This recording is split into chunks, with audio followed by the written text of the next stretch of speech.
අඳුරු ඇවේ රහස. පළවන පරිච්ඡේදය. නැවත පැමිණීම. පස්වන කොටස. පරිච්ඡේදයේ අවසානය. පැරණි දුරකථනය නිහඬ විය.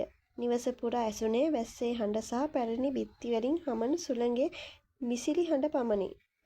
ආවිෂ්කගේ අත තවමත් දුරකථන රිසරයේ මතම තිබුණි. ඔහුගේ ඇස් වලින් පෙනුනේ බියක් නොව පිළිතුරු සොයන දැඩි අධිෂ්ඨානයකි. ඒ තාත්තගේ කටහඬමයි. සෝමපාල සෙමින් හිස සැලුවේ. මට ඒක විශ්වාස කරන්න අමාරුයි.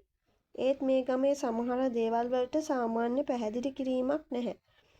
ආවිෂ්ක දුරකථනය ආපසු තැබිය. මට ඇත්ත දැනගන්න ඕනේ. කොච්චර භයානක වුණත්. සෝමපාල ජනේලයෙන් පිටත බැලුවේය. වැස්ස මදක් අඩු වී තිබුණි. නමුත් අහස තවමත් අඳුරේ. හෙට උදේම අපි වැවට යමු. ඇයිද රෑම බැරි? අද රෑ වැව අපව පිළිගන්නේ නැහැ. ආවිෂ්ක ඒ වචනවල තේරුම අහන්නට ගියත් සෝමපාලගේ මුහුණේ තිබූ බරපතල බව දැක නිහඬ විය. රාත්‍රී 11ත් පසු විය.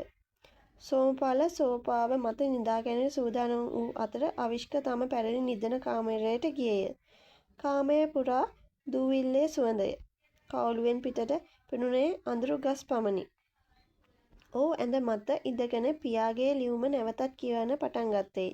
එහි අන්තිම පිටුවේ ඔහු කලින් නොදුටු කුඩා සටහනක් තිබුණි. ටෝච් එළිය යොමු කළ විට එය පැහැදිලි විය. පුතේ මම මැරුණේ හෘදයාබාධයෙන් කියලා හැමෝම හිතයි. ඒත් ඒක ඇත්ත නෙවෙයි. ආවිෂ්කගේ හදවත ගැහෙන්න විය.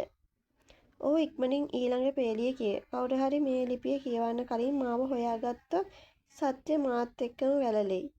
ඒ මොහොතේම තට් තට් තට් කාමරයේ ජනේලයට කවුරුන් හෝ තට්ටු කළේය. ආවිෂ්ක එකවරම නැගිට ටෝච් එක ජනේලය දෙසට එල්ල කරේ. පිටත වැස්ස මැද සුදු ඇඳුමක් ඇඳගත් කුඩා දරුවෙක් ජනේලයේ ඉදිරිපිට හිටගෙන සිටියේය. ඔහුගේ මුහුණ සාමාන්‍ය ලෙස සුදු මැලි විය. නමුත් ආවිෂ්කගේ ඇඳ සීතල කළේ ඒක නෙවෙයි. ඒ දරුවා සෙමින් අත ඔසවා අඳුරු වැව තිබෙන දිශාවට ඇඟිල්ල දිගු කළේය. ආවිෂ්ක ජනේලය විවෘත කළ මොහොතේම අකුණු සැරයක් අහස දෙදරා ගියේ. ආලෝකය නිවි ගිය විට දරුවා අතුරුදහන් වී තිබුණි.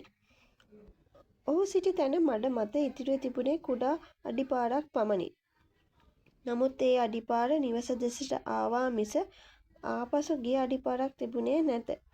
ආවිෂ්ක සෙමින් ජනේලය වැසුවේ. ඔහු දැන් තේරුම්ගෙන තිබුණේ එක දෙයකි. මේ සාමාන්‍ය උරුම ගෙයක් ගැන කතාවක් නොවේ. මේ ඔහුගේ පියා අඳුරු වැව සහ වසර 30ක් තිස්සේ සැඟවුණු අභිරහසක් අතර ඇති සම්බන්ධය සොයා යන ගමනේ ආරම්භයයි. පළවෙනි පරිච්ඡේදය අවසන්.